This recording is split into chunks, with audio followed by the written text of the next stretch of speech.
Yeah,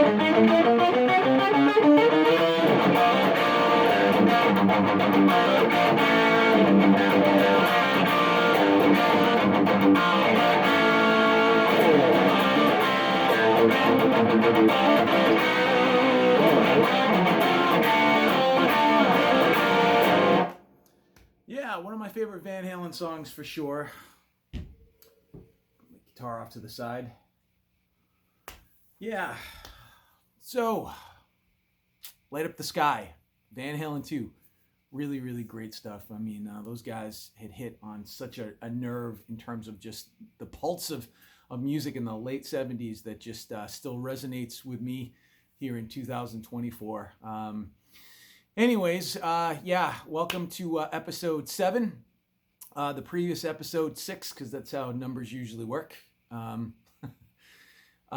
was exclusively just a video that I don't really take much care in doing. I actually put a montage together. I was fortunate enough to go see Alex Van Halen in New York City to check out the book signing. I'd ordered a book when I heard the news reports that Alex is releasing a book, and like, oh, whoa, this is like huge. All right. And then just kind of scanning the internet a couple months ago and coming across the story that there's a book signing. And I thought it was a joke, but I wasn't going to take any chances. So quickly had my wife, score the tickets there. I said, hey, this is what's happening. And she ended up getting the tickets. And hey, if this is something that's going to be a a hoax of sorts, okay, great. Not so great, I mean. But if it's real, whoa, and it was. And so that came to pass this Monday. Today's the 23rd, so the 21st of October in New York City at Barnes & Noble. And made the trip down as the video sort of outlines. And this is kind of like my recap of what that trip was now that I've had a couple of days removed from it. And I'm just filled with just satisfaction. It just feels really good to have I kind of kneeled down and got to actually ask Alex a question, which was pretty cool. Going into this, I had no idea what degree we would have in terms of interaction with him. It wasn't specified at all. I mean, when you look at the tickets and you see what the breakdown was, you weren't allowed to bring oversized bags into the venue and a whole host of other things, but none of it outlined, hey, you were actually going to get to ask Alex a question and take a picture or have video.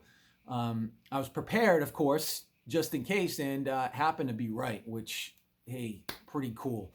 But I didn't bring a book bag. I was nervous about having, I gotta show up that day with not much except just what I can carry in my pockets.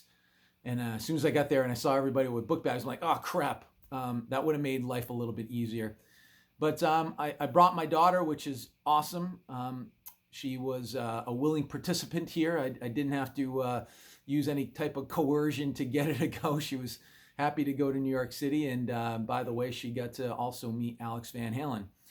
So, me getting there and all that kind of stuff is all detailed. Let me just kind of pick up from when I actually arrived. So as soon as we get out of the vehicle, the lines were already apparent. I'm like, oh man, I wish I would have gotten here a little bit earlier.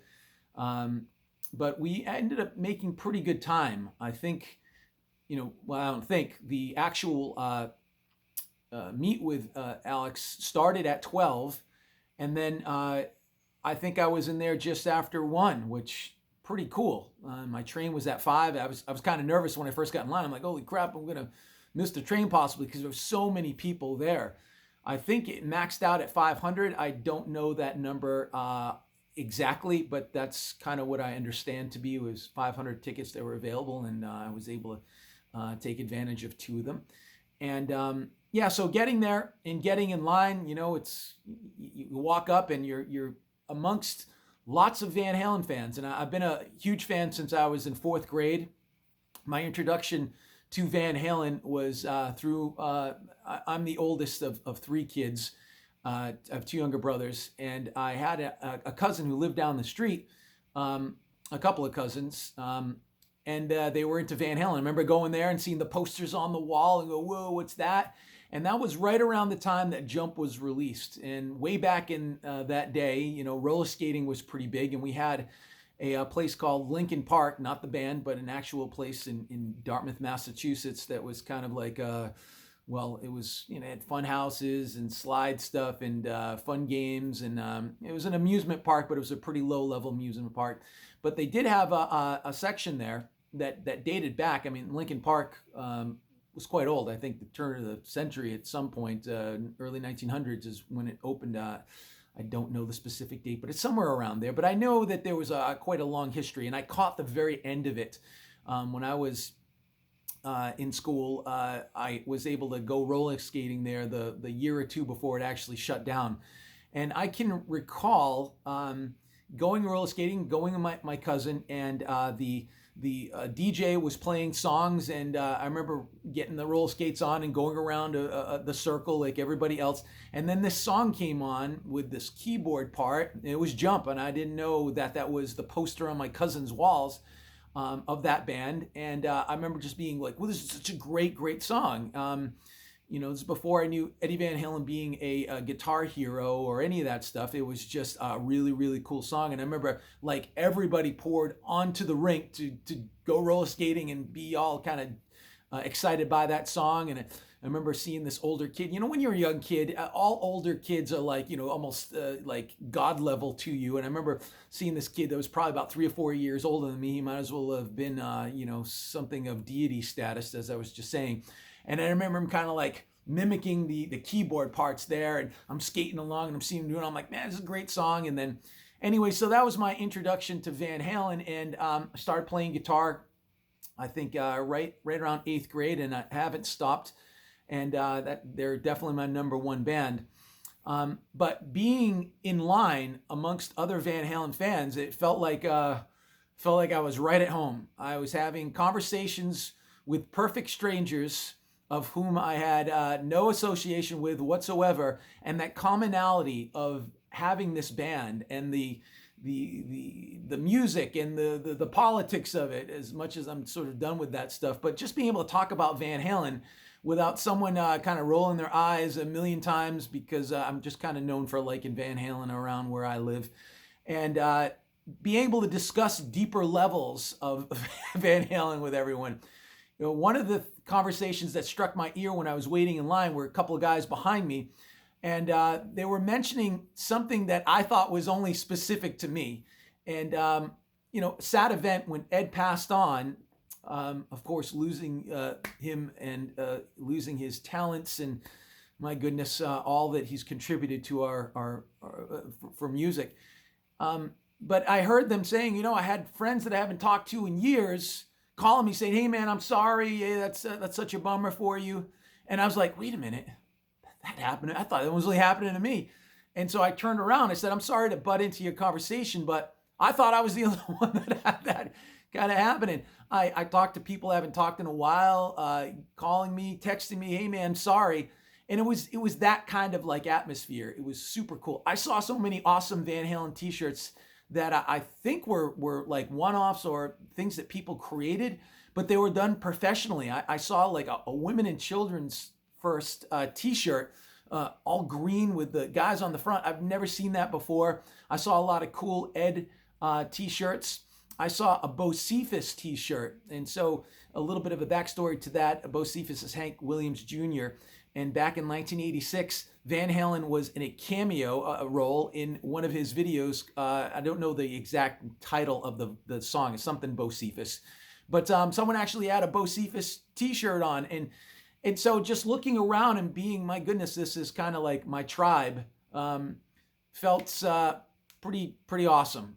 That's a very rare thing. When I go to Van Halen concerts, or had gone to Van Halen concerts, and unfortunately that's never going to happen anymore, I felt sort of a kinship with people, but there's casual people there who kind of are into the band, and your conversations are usually light. If you're talking to perfect strangers about the band, it's usually Sam, Dave, and all that kind of stuff. But being in line with these people on Monday was great, because they're showing up for Alex Van Halen, the drummer. Okay, it's one thing to show up for Eddie Van Halen or David Lee Roth at one point, but it's entirely different one for Alex. And of course, Alex, big part of the band, no question about it at all. But I was approached by several people as I watched other people too, because the lines were so massive that people just walking on the sidewalk would ask, "What is this about? What's going on? Who's this for?" And I must have answered several times and said, "This is Alex Van Halen." And you get a perplexed look on their face, like, "What?" I said, "Okay, the band Van Halen, you know that song Jump or Panama and I just rattled off, oh yeah, well, it's the drummer." It's like, "Oh, okay," and they would kind of get it. And then some people seem like they got it, but yeah, it was just great being in line with everyone. My daughter, who's heard the band as my son has for their entire lives, I wish he could have been there too. He's off in college, but it would have been great to have him there. And too bad you weren't there, but you were there in spirit because I was carrying your presence with me. How about that? But anyways, my daughter was with me, and she had mentioned actually in the video that she kind of knew a lot about what the fellers and I were talking about. And again, perfect strangers, just having conversations strictly about the band. And it kind of like warmed my heart, but at the same time, like, oh boy, I feel bad for you. You're hanging out with like older dudes here talking about this band, and you're of an entirely different generation, but she has a great perspective on music. She likes all types of music. And there I go with the hands again. Yikes. I'm trying to cut down on that. Yeah, but it was nice having her there, and she, I think, enjoyed the experience. We've talked since going, of course, because she lives at home still. And she speaks very favorably of it, which is pretty awesome. So I get there in line, we're having these conversations, we're watching kind of groups of people go in, and as whole groups of people going in, the line, of course, shuffles, and you're taking those spots. And after, 4 or 5 groups of people have gone in, we're moving at a pretty good pace, and we're getting pretty close. And so there we are at the entrance of Barnes & Noble. I was the cutoff right before, actually the guy in front of me was the cutoff for the next section of people. So we watched people that were in front of us forever then go in, and we're kind of left behind. We're like, oh man. But of course we got in. So they allow you to go in. You're led up some escalators. There's Van Halen music just kind of pumping through the entirety of Barnes & Noble in New York City, and it was great. Fair Warning was playing at the time, I think, the album. And you had Mean Streets just pumping through, going on up the escalator. And as soon as you get to the escalator, they kind of whisk you off to a side to go to join the other parts of the line that had gone in before you. And they're handing you a book. They got a big stack of them. And you get yourself one of the books, and it's not signed yet. You end up waiting in line, and eventually you're getting to an area where it's like a straight shot to Alex, and there's a curtain there. And it's like, whoa, okay, I know what's happening there. And getting there and finally getting there was interesting because they pull the curtain back to let a few people in, and I'm like, whoa, there's Alex. You can see him. There he is. It's unbelievable. And so eventually we get in, and I got to tell you, just watching him interact with the people that were ahead of me in line once I got into the curtain area, so authentic.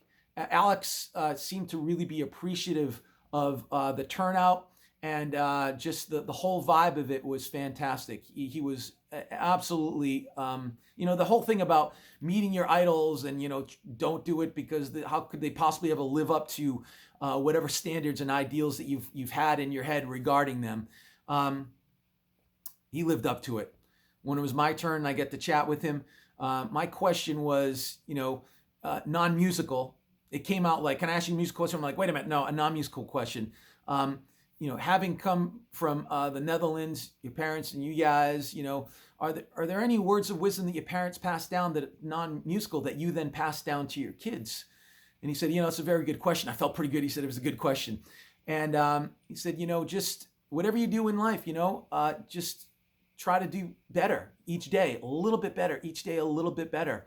And that just sounds like great advice. You can apply that to music or otherwise. But it was a fantastic time. I feel very, very blessed and super lucky to have gone. And having my daughter there was extra special. And what a great, great time. I just, 2 days later, I'm still kind of glowing, as I said at the end of my last video. It was a heck of an experience, and one I'll never forget. Thank you, Alex Van Halen, for doing this. Thank you for writing that book. I'm about halfway through. I'll make a video about my, sort of notes on what goes on in the book, and just wonderful.